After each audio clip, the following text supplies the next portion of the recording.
শুভ নববর্ষের প্রীতি শুভেচ্ছা প্রত্যেককে। So the question is why we gonna celebrate this day.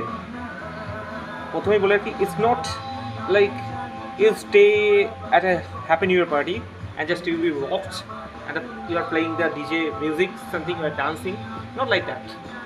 It's a emotion, it's an emotion. বাঙালির কাছে একটা আবেগ, একটা স্মৃতি, একটা একটা ছোটোখাটো গল্পের মধ্যে দিয়ে একটা আনন্দকে খুঁজে বার করা, ছোটো ছোটো আনন্দের ভেতর দিয়ে একটা বড় খুশিকে, একটা বড় একটা হ্যাপিয়েস্ট মোমেন্টকে ইনভাইট করা।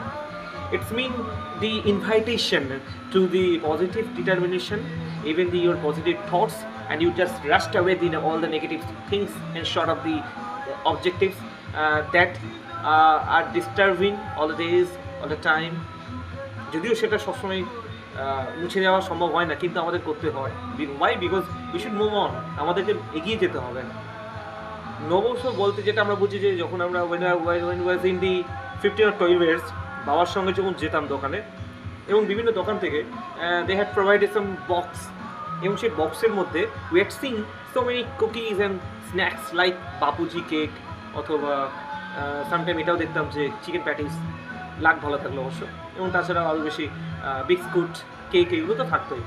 And even we had chance to drink some kind of liquids like 7 Up, Pepsi, Limca, Mirinda, etcetera. এবং সেটা নর্মাল দোকানে পাওয়া যায়, কিন্তু নববর্ষের ইভিনিংয়ে প্রত্যেকটা দোকানে ওইটা খাওয়া, বসে চেয়ারে, একটা আলাদা অনুভূতি, এবং তার সঙ্গে একটা প্যাচপ্যাচি গরম, জাস্ট লাইক টুডে, আজকে বা কালকে যেরকম গরমটা পড়ছে, বৈশাখে গরম যেরকমটা হওয়া উচিত বা যেমনটা হয়। তো এই ছিল, দ্যাট ওয়াজ আওয়ার নস্টালজিক নববর্ষের সন্ধেবেলা।